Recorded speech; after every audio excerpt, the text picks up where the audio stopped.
Hi friends, welcome to our channel learn before you lose. तो friends, लगातार 8 साल consistently loss कराने के बाद मुझे ये समझ में आया कि ट्रेडिंग में मेथड के अलावा भी कुछ चीज़ होता है।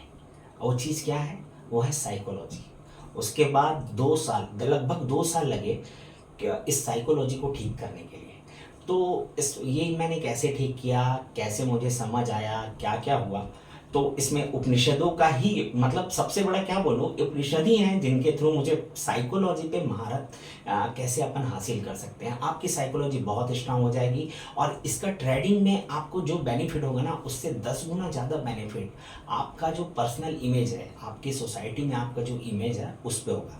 तो आप ध्यान से सुनना और चीज़ों को समझने की कोशिश करना। हम क्या करने वाले हैं इस वीडियो में, मैं आपको बताने वाला हूँ कि कैसे हम नॉन फिजिकल थिंग जो इमोशन है उसको फिजिकली, मतलब फिजिकली हमारी बॉडी या आसपास जो चीज़ें हैं उसके थ्रू कंट्रोल कर सकते हैं। तो ये मेथड मैंने नहीं खोजा है, उपनिषद में दिया है ना। बस वो मुझे मिला है, उपनिषदों को पढ़ने के बाद थोड़ी समझ लगाई है, थोड़ा उसके ऊपर एफर्ट लगाया है। जो नहीं लिखा है उसको देखने का प्रयास किया गया है, उसको प्रैक्टिकली अप्लाई किया है और उसमें जो अच्छा, जो सही रिजल्ट आया है। तो मेरा फर्ज बनता है कि हमारे पूर्वजों ने उपनिषद क्यों लिखा, ताकि उन लोगों को पता चले। तो हमारा भी फर्ज बनता है कि जिसको समझ नहीं आ रहा, जिनको पता नहीं चल पा रहा है, जिनके पास समय नहीं है, तो हम उनको बताएं। तो फ्रेंड्स, तो ट्रेडिंग साइकोलॉजी 2 अलग अलग वर्ड है, ठीक है। ट्रेडिंग को पहले अपन लोग डीप डिगिंग करते हैं। किसी भी चीज़ को समझना है ना, तो उसको अंदर तक घुस जाओ, आपको समझ में आ जाएगा। बाहर से देखोगे चीज़ हमेशा छोटी दिखेगी, जब उसके अंदर घुस जाओगे तो चीज़ बहुत बड़ी हो जाएगी। क्यों बड़ी होगी? क्योंकि आप उसके अंदर हो, ठीक है। तो अभी ट्रेडिंग को समझते हैं। ट्रेडिंग मतलब क्या एक्टिविटी होती है वहाँ पे, बाइंग और सेलिंग की एक्टिविटी। अब एक से ज़्यादा एक्टिविटी हो गई मतलब प्रोसेस है।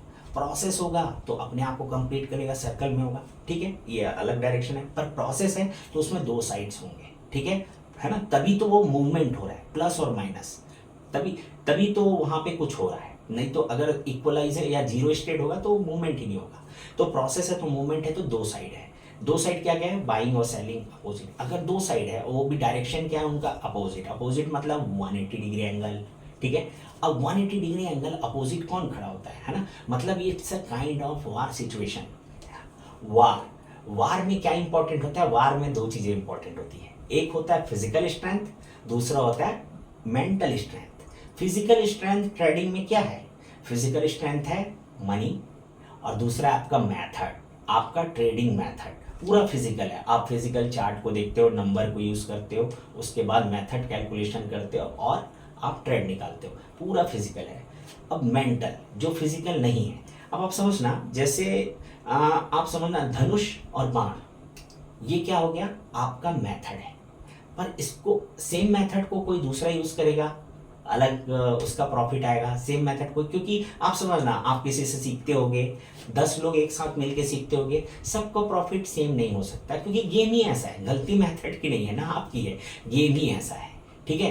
तो अपने को क्या करना है कि अपने को ये तो समझ में आ गया कि सबको इक्वल हो नहीं सकता। आपको अगर प्रॉफिट हो रहा है तो किसी किसी ना किसी को सेम अमाउंट में लॉस हुआ है। पर ट्रेडिंग का एक अच्छी बात क्या ट्रेडिंग में, कि लॉस बट जाता है बड़े लोगों पे और प्रॉफिट बहुत कम लोगों को मिलता है ना। तो ऐसा क्यों होता है और ये कैसे संभव है ना। कैसे इतने बड़े संसार में सबके सब लोग तरक्की नहीं कर पा रहे हैं, ठीक है। तो इसके पीछे कोई ना कोई बुद्धिमत्ता होगी, कोई ना कोई कॉन्शियसनेस होगा। और अगर वो इतने बड़े चीज़ों को कंट्रोल कर रहा है तो ऑब्वियस सी बात है कि वो सुपर कॉन्शियस है ना।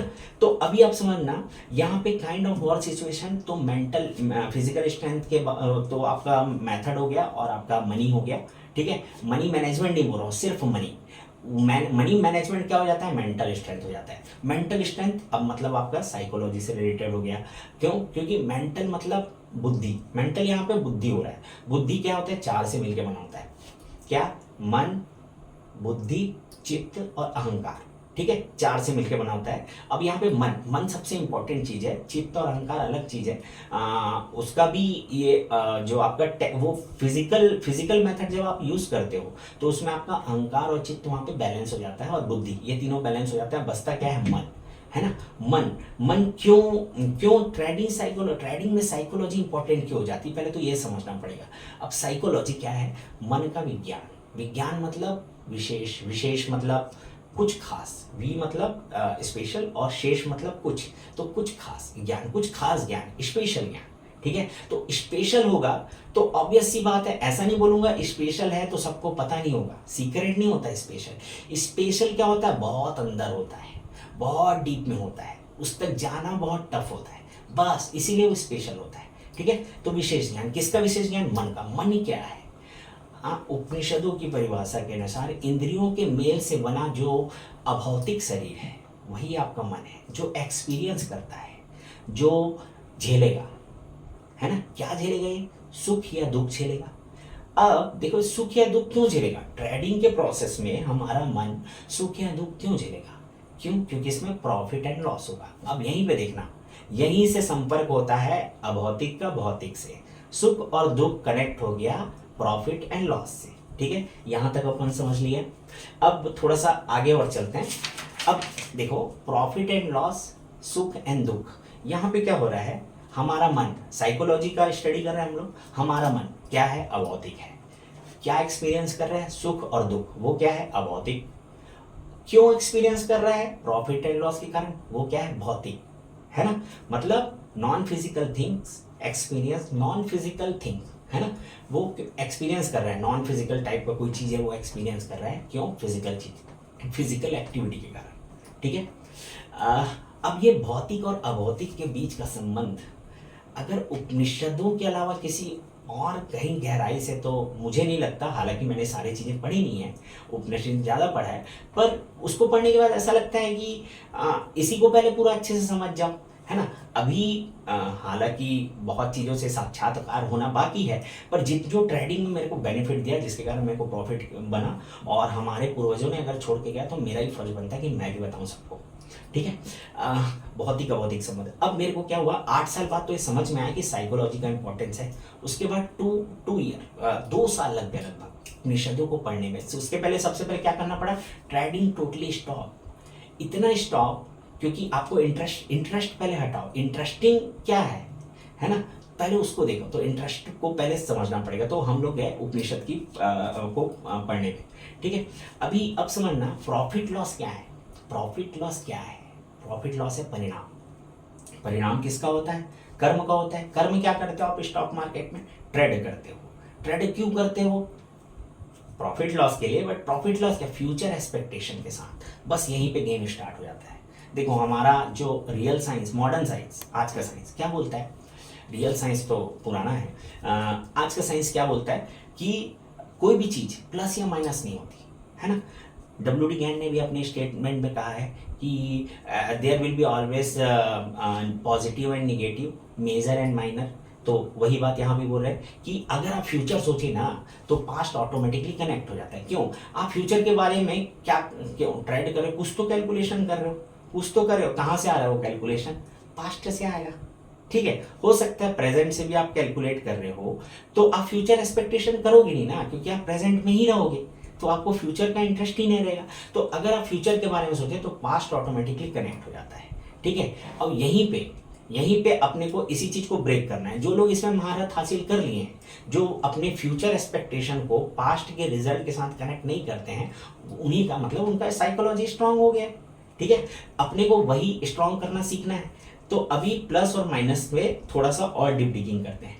ठीक है, तो यहाँ पे क्या गया, पास्ट और प्रेजेंट और फ्यूचर। फ्यूचर क्या है, फ्यूचर एक्चुअल में क्या है, जो अभी रियल में है ही नहीं, है ना, वो फ्यूचर है। जो दिख रहा है पर है नहीं, मतलब लाइक का मृग तृष्णा, आपको दूर में जैसे प्यास लगी है तो दूर में पानी दिखता है पर वो है ही नहीं। ध्यान देना कि आपको उसी मोमेंट पे दिखता है पर वह दूर होता है, आपको टाइम बिताना पड़ेगा। ठीक है, वहां जाओगे तब समझ में आएगा कि पानी नहीं था।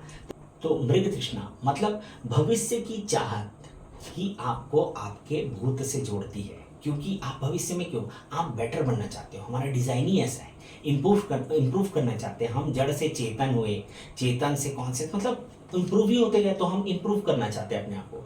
अब WD गेन का क्या स्टेटमेंट है, if you want to know future you have to study past. बहुत सही बात बोला, हम कर भी रहे हैं ठीक है। अभी आप इसी की गहराई से समझना जो मेरा समझ है। अब उन्होंने बोला क्यों बोला वो ठीक है, मैं क्या समझा वो मैं आपको बताता हूँ। आप डब्ल्यू डी गैन बोल रहे हैं, जो स्टॉक मार्केट है, जो चार्ट है, उसको अगर फ्यूचर जानना चाहते हो तो मतलब कल क्या हुआ था ये जानना चाहते हो तो कल क्या हुआ ये जानो, ठीक है, बढ़िया बात है। ये सिर्फ स्टॉक मार्केट के लिए का है क्या? ये चीज़ आपने खुद के लिए चेक करी है कि मैं कल क्या था और कल क्या होऊंगा? ठीक है, आप ट्रेड का देख रहे हो, स्टॉक का, आप आपका देखो ना, आप कल प्रॉफिट में थे या कल लॉस में थे, क्या आप कल प्रॉफिट में रहोगे? आप अपने आप को स्टडी किए क्या? आप चार्ट को स्टडी कर रहे हो कि कल क्या हुआ था मार्केट में? आप कल अपने आप को स्टडी किए कि आपके साथ क्या हुआ? नहीं किए। तो डब्ल्यू डी ने यहाँ पे दोनों बात बोली है। आप पास्ट पढ़ो, सिर्फ स्टॉक मार्केट अपना भी पढ़ो। तो वो ऐसे कैसे बोले कि ट्रेड को लिखो, राइट एवरी ट्रेड, है ना, एवरीथिंग। तो वही है, तभी तो आप अपने आप को पढ़ पाओगे। कब पढ़ पाओगे? जब आपको पढ़ने के लिए आपके पास आपका रिकॉर्ड होगा। हमारी मेमोरी तो इतनी शार्प है नहीं। और दूसरी बात, जब हमारे लिए पास्ट महत्व, हमको तो पता ही नहीं है कि पास्ट को पढ़ना है, ठीक है, अपने पास्ट को हमको क्या पता है कि बस स्टॉक के पास्ट को पढ़ना है, स्टॉक का फंडामेंटल पास्ट एनालिसिस करना है। अरे नहीं, दोनों करना है, अपना भी करना है कि आप कल एनालिसिस कैसे कर रहे थे, आज क्या वही एनालिसिस आज भी कर रहे हो क्या? आपका रिजल्ट क्या आया था तो सेम एनालिसिस का गलती आप करोगे, रिजल्ट भी वही आएगा, ठीक है। अब ये आप अपने आप को कैसे कर पाओगे? जब आप अपने आप से अलग होगे। पिछले एक वीडियो डाला है मैंने, आध्यात्मिकता और स्टॉक मार्केट, ठीक है, तो बात वही की है। अभी थोड़ा सा और डीप वे में करिए, क्योंकि सर्कल है यार, घुमा फिरा के सब चीज बात एक ही करेंगे, पर सबका रास्ता अलग अलग होगा। आपको रास्ता सही चुनना है। यहाँ पे अपन क्या करेंगे, अभी फिजिकल रास्ता आपको बताएंगे। अभी देखो, सम्यक दृष्टि जो गौतम बुद्ध का कंसेप्ट है, देखा जाए तो उनसे भी पहले ये कंसेप्ट उपनिषद में लिखा हुआ है। अब ये सम्यक दृष्टि क्या है? एक आप हो और एक आपका मन है ना, तो तीन होंगे। कौन? एक आप होंगे और आपके अलावा दो होंगे। तो दो क्या है? एक ट्रेड, जो स्टॉक मार्केट में टेक्निकल चीज जो हो रहा है, दूसरा आपका मन, है ना, आपका पास्ट, वही आपका मन है, क्योंकि मन हमेशा पास्ट से कनेक्ट होके, ठीक है, फ्यूचर के बारे में सोचते रहता है, ठीक है। अभी आप तो आपको क्या करना पड़ेगा? सम्यक दृष्टि के लिए आपको क्या करना पड़ेगा? स्वयं का पास्ट पढ़ना पड़ेगा। और अब देखो, अब मेरा पास्ट क्या है? मेरा पास्ट, मैं सोचा कि मेरा पास्ट है तो मैं कल अपना रिकॉर्ड पढ़ा, हाँ कल मेरे को लॉस हुआ था, इमोशन था कुछ, पर पास्ट अगर पढ़ना ही है तो बहुत डीप पास्ट पढ़ते हैं। तो डीप, सबसे डीप पास्ट में पढ़ने के लिए क्या है? वेद और उपनिषद। यहाँ से अपन चालू किए कि अपने को पास्ट पढ़ना है तो उपनिषद पढ़ते हैं। हमारे पास्ट का भी पास्ट, हमारे पूर्वजों का पास्ट, तो उन्होंने क्या लिखा है तो उसको पढ़ते हैं, वही अपना फ्यूचर होने वाला है। तो इसके लिए मैंने थोड़ा सा नोट्स बना के रखा कि काफ़ी चीज़ें, और मैं नहीं चाहता था कि बीच में कुछ भूलूं, आपको हर स्टेप बाय स्टेप समझ में आए। हो सके तो इसका कभी मौका मिले तो मैं फ्लो डायग्राम के साथ पूरा एक वीडियो बना के कभी डालूंगा, बट अभी उतना टाइम नहीं रहता तो अभी नहीं कर पाऊँगा, ठीक है। तो ओल्ड राइटिंग हम फ्यूचर क्या बोलते हैं, हम उपनिषद पढ़ेंगे। अब उपनिषद में विचार के बारे में, विचार क्यों? क्योंकि पास्ट और प्रेजेंट की बात करें तो वो हमारे क्या है? इच्छाएं हैं। इच्छाएं से क्या बनता है? विचार। इच्छा को क्या सोचते हैं ना, सोचे तो क्या हो गया? विचार बन गया वो। अब विचार के बारे में उपनिषद में क्या लिखा है? विचार के बारे में दो चीज लिखा है। पहला चीज, विचार किसी अस्तित्वगत चीज के लिए हो सकते हैं, पर विचारों का कोई अस्तित्व नहीं है, विचारों का स्वयं कोई अस्तित्व नहीं है। इससे ओवर ट्रेडिंग को आप थोड़ा समझ सकते हो। ओवर ट्रेडिंग मतलब ये आपका विचार बस है यार, कल आपको प्रॉफिट हुआ था या तो आज लॉस हो सकता है, या कल लॉस हुआ था तो आज प्रॉफिट हो सकता है, जो भी विचार है। तो ठीक है, विचार हैं अस्तित्वगत चीज के विषय में, पर इसको इनपुट के रूप में मत लो, क्योंकि इनका अस्तित्व नहीं है ना। इनपुट लोगे तो रिजल्ट में गड़बड़ी आएगा, ठीक है। अभी दूसरा लाइन क्या लिखा है? विचार किन्हीं दो इंद्रियों के मेल से उत्पन्न होता है, ठीक है। अब हमारे मॉडर्न साइंस में 5 इंद्रियां हैं, पर अपना उपनिषद के हिसाब से 10 इंद्रियां हैं। 10 इंद्रियां क्या हैं? 5 ज्ञान इंद्रिय जो मॉडर्न साइंस बोलता है, और 5 कर्म इंद्रिय। बता सकता हूं, पर मैं चाहता हूं कि आप खुद जाओ उपनिषद में पढ़ो। 10 इंद्रियां हैं, ठीक है, 5 कर्म इंद्रियां और 5 ज्ञान इंद्रियां। अब यहीं पे हमारा उपनिषद क्या है ना, और आगे तक गया है, जहां अभी जाने वाले हैं लोग वहां तक गया। तो फ्यूचर क्या है कि हम आगे ग्रोथ करने वाले हैं। हम क्यों बोल रहे हैं कि आगे ग्रोथ करने वाले? क्योंकि हमारा पास्ट ही ऐसा था, हम आगे ग्रोथ कर चुके हैं तो अगली बार पक्का करेंगे, ठीक है। बस रास्ता अलग होगा, क्योंकि सर्कल में क्लोज होना है, यही बात है। तो उपनिषद क्या बोल रहे हैं उसके आगे की 10 इंद्रियां हैं। आप भी बोले, हमारा साइंस भी बोलेगा कि 10 इंद्रियां हैं, ठीक है। अब पांच ज्ञान इंद्रियां और पांच कर्म इंद्रिय। ज्ञान इंद्रिय से आप क्या कर सकते हो, डिटेक्शन, और पांच कर्म इंद्रियों के थ्रू क्या करोगे, फीलिंग या उसको कंप्लीशन, सर्कल बनाना है भाई। अब एक बार जब इच्छा आ गई तो क्लोज तो करना पड़ेगा ना, क्योंकि आप ही तो ब्रह्म हो। ठीक है, वो अलग डायरेक्शन जाएगा। अभी आप समझना, तो पांच कर्म इंद्रिय, ज्ञान इंद्रिय और पांच कर्म इंद्रियों के थी आपके विचार उत्पन्न होते हैं। ठीक है।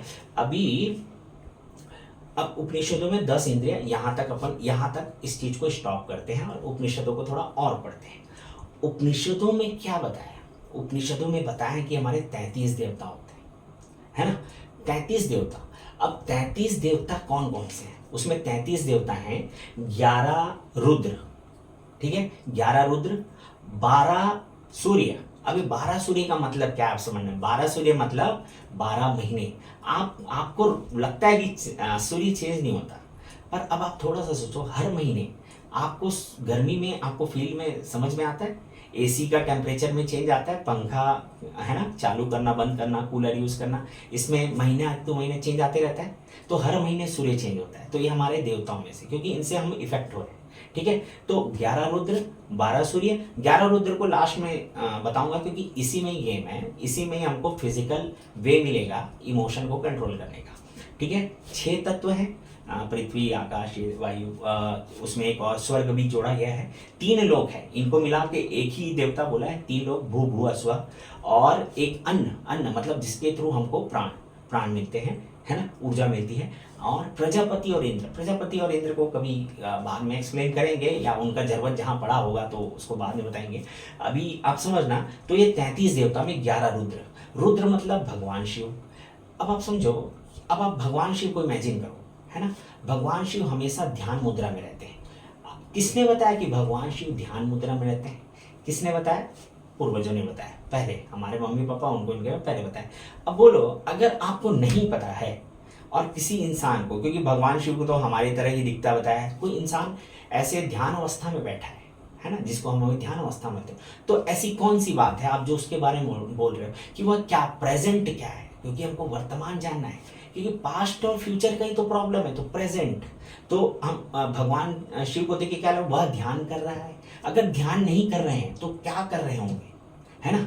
तो अगर आप उनको गहराई से देखो तो एक ही चीज मैं बोल सकता हूँ, जितना मेरा समझ है, कि मैं एक ऐसा बात जो बहुत कॉमन है, कि वो सांस ले रहे होंगे। ठीक है, उनको देख के ये तो लग रहा है ध्यान कर रहे हैं और सांस और अंदर बाहर ले रहे होंगे, क्योंकि मैं दूर से हूँ, मैं भी सांस लेता हूँ, तो मिनिमम एक काम तो हो रहा होगा, सांस लेने और देने का। ठीक है, अंदर और बाहर होने का। अभी आपको पहले सर्कल बताया था, यहाँ आप सर्कल को ध्यान रखना, श्वास में सर्कल कैसा है वो आपको मैं बाद में बताऊंगा। अभी 11 रुद्र हो गए। अब 11 रुद्र हैं कौन कौन, 11 रुद्र हैं 10 इंद्रियां और 1 श्वास। अपना फिजिकल वर्ड क्या बोलता है कि लोहे को लोहा काटता है।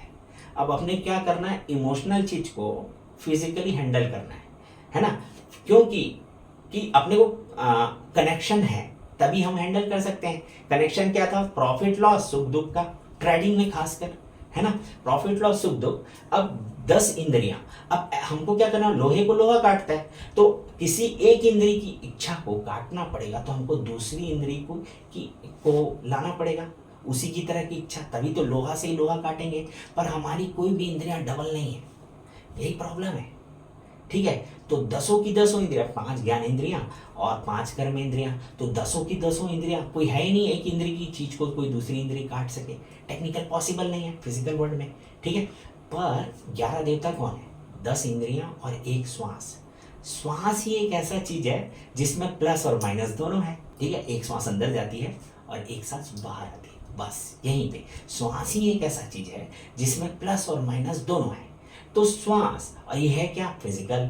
आप इसको कंट्रोल कर सकते हो क्या, हाँ, इंद्रियों को भी कर सकते हो, है ना, इंद्रियों को भी। हाँ, आपको आंख में कोई अच्छी चीज दिख रही है तो आप अपनी इच्छा बस नहीं जागृत करो, विचार उत्पन्न नहीं होना चाहिए। 2 इंद्रियों के मेल से विचार उत्पन्न होता है, विचार। तो आप दूसरा जो इंद्रिय, जैसे आप डिटेक्शन हुआ और जो भोगना चाहता है, 3 चीज है, भोग, भोक्ता और प्रेरक। प्रेरक कब बनेगा, जब 2 इंद्रियां मेल करेंगी। ठीक है, तो आप दूसरी इंद्री को एक्टिवेट ही नहीं होने देते, अपनी कर्म इंद्री को, तो वहीं पे चैन ब्रेक हो जाता है। ठीक है, तो यहीं पे श्वास के ही थ्रू हम यहाँ पे कंट्रोल कर सकते हैं। एक श्वास अंदर जाती है और एक श्वास बाहर आती है, आप एक बात बताओ, कोई भी चीज आगे जाके पीछे आ रही है तो दो समानांतर रेखाएं नहीं हो सकती, है ना। आने वाली सांस और बाहर जाने वाली सांस पैरेलल नहीं हो सकता। वो क्या होगा, वर्तुल मतलब पैराबोलिक मतलब वो बनाएगा, है ना, एक सर्कल बनाएगा, ठीक है, तभी वो हो रहा है। नहीं तो एक ही डायरेक्शन में जाते जाएगा और एक ही डायरेक्शन में जाते रहना चाहिए था, नहीं, जाता है फिर आता है। अब सब चीज सर्कल है, ट्रेडिंग भी सर्कल है, साइकोलॉजी सर्कल है, श्वास भी सर्कल है। अब मैं आपको एक एक्सपेरिमेंट करने बोलता हूँ, जो इस पूरे वीडियो का, जो मैं बोल रहा था ना लास्ट में स्किप करके यहाँ पे आ जाओ, आप बस इसके आगे का देख लिए तो आप अपने साइकोलॉजी कंट्रोल कर सकते हो। अब देखो, पर ये बाकी जो बीच का बताएं वो इसलिए कि उपनिषद को जाके आप पढ़ो, डीप डिगिंग करो, आपके हर प्रॉब्लम का सॉल्यूशन है उसमें, ठीक है। श्वास देखो, श्वास क्या होती है, दो टाइप की, अंदर आने वाली और बाहर जाने वाली श्वास, ठीक है, प्राण और अपान।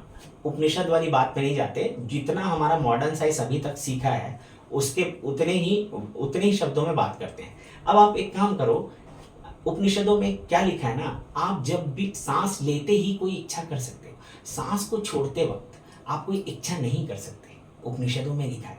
आप अभी प्रैक्टिकली वीडियो पॉज करो और चेक करके देखो कि मुझे नई कार चाहिए, ठीक है, ये सांस लेते वक्त सोचो और सांस छोड़ते वक्त सोचो। क्या होगा ना, अगर आप सोचोगे छोड़ते वक्त तो सांस ब्रेक होगा, रुक रुक के होगा, या सोचने में ध्यान हटेगा, पर लेते वक्त दोनों पैरेलली होगा, उसके साथ होगा। तो यही है गेम। इच्छा तो आप कर सकते हो, पर उसको पूरा करना चाहो तो ही प्रॉब्लम स्टार्ट होती है, ठीक है। तो आप एक काम करो, जब भी आप ट्रेडिंग करो तो सबसे पहले आप 9 बजे आपका मार्केट ओपन होता है, आप ना सांस पहले जी भर के छोड़ लो, जितनी भी अंदर की इच्छाएं हैं ना, जी भर के मस्त लो सांस, पेट पूरा फुलाओ, रोकने का जरूरत नहीं, पूरा जी भर के लास्ट तक पूरी सांस निकाल दो। टेंशन मत लो, आप नहीं मरोगे, आप मर नहीं सकते, ठीक है, क्योंकि बात आप जीते किसी और रीजन से हो, ठीक है। तो आप समझना, आप पूरा सांस पूरा अंदर तक लो, उसके बाद पूरा अच्छे से छोड़ो, पूरा ना कल का जो पास्ट है ना, पूरा का पूरा माइंड एकदम बैलेंस हो जाएगा, कल का पास्ट हो जाएगा। दूसरा, जब भी ट्रेड ले रहे हो सांस में ध्यान रखो, अंदर आने वाली सांस, बाहर जाने वाली सांस। ट्रेड लेने के पहले इसको प्रैक्टिस में लाओ, सांस के द्वारा ही ना आप अपना इमोशन कंट्रोल कर सकते हो। आपको पहले दूसरे दिन, ये ऐसा चीज़ नहीं है कि आपको क्या बोलते हैं कि पहले दिन, ये दवाई नहीं है कि एक ही बार में खाया और तुरंत हो गया। क्यों नहीं है, एक्चुअली में दवाई ही है, पर दवाई का असर उतना तेज नहीं है। क्यों? क्योंकि ये आपको करना है, तो सिंपल है, हाई डोज का दवाई आपको ही बनाना है। तो आप कैसे बनाओगे, आपका सांस में जितना ज़्यादा ध्यान रहेगा उतना आपका पास्ट में ध्यान नहीं रहेगा, आपका सिर्फ वर्तमान में ध्यान रहेगा। और आपको ट्रेडिंग मेथड में एक चीज़ और बता रहा हूँ, ट्रेडिंग मेथड में ये चीज़ अप्लाई करो, जो हो रहा है वही होगा, है ना। ये WD गैन का स्टेटमेंट है, और बाइबल में जो लिखा है, the thing that has been is that which shall be, and the thing which is done it has to be done, ठीक है। There is no new thing under the sun. जो past में हुआ है वही फ्यूचर में होगा, है ना, और जो वर्तमान में हो रहा है वही होगा, ठीक है। तो आप प्रेजेंट में देखो, आप उसी के हिसाब से कैलकुलेशन करो, है ना। तो ये फॉलो द ट्रेंड वाली चीज हो गई, और अगर ट्रेंड चेंज हो रहा है तो वहां भी फॉलो द ट्रेंड वाली चीज हो गई। पर वर्तमान में क्या हो रहा है, आप वर्तमान में रहो। वर्तमान में कैसा राजा से, जब आप अपनी सांस में ध्यान देते हो तो ट्रेड एंट्री लेते वक्त, ट्रेडिंग ऑनलाइन रहते वक्त, ट्रेड करते वक्त, है ना, आप पहले अपनी सांस में ध्यान देते रहो। अगर आप सांस में ध्यान दे दिए ना तो ओवर ट्रेड होगा ही नहीं, ठीक है। और ये आपका 50% लॉस, 50% तो आप यहीं पे तुरंत गेन आपको दिखेगा। और ये विदिन अ वीक, एक वीक आप अच्छे से करो, सांस में ध्यान दो, सांस लो, पहले ट्रेड करने के पहले अच्छे से सांस पूरा छोड़ो, फिर सांस पूरा लो, पूरा जी भर के जितना भी अंदर का इच्छा है सब पूरा निकाल दो, पूरा सोच निकाल दो। उसके बाद एज ए स्टूडेंट, इसीलिए हमको स्टूडेंट जब हम थे तो हमको क्यों हमारे स्कूल में प्रार्थना कराई जाती थी, क्यों कराया जाता था, माइंड को बैलेंस, कल क्या हुआ था उसको छोड़ने का। आप एक बात को सोचना, आप सिर्फ रियल में आप प्लानिंग कर रहे हो कि नेक्स्ट ईयर में ये करूँगा, कल हम ये जाएंगे, पर आप जीते कितना हो, 1 सेकेंड, है ना, सिर्फ 1 सेकेंड। जैसे ही आप दूसरे सेकेंड में जाते हो तो पिछला सेकेंड छूट जाता है, ठीक है। मतलब जो बीत गया वो कल था, जो आएगा वो कल है ना, बोला जाता है ना कि जो बीत गया वो कल था, जो आएगा वो कल है, कैसे जी पाओगे आप दो पल को जब जीने के लिए सिर्फ एक पल है।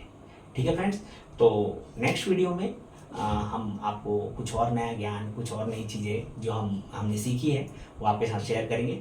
ओके, तब तक के लिए बाय।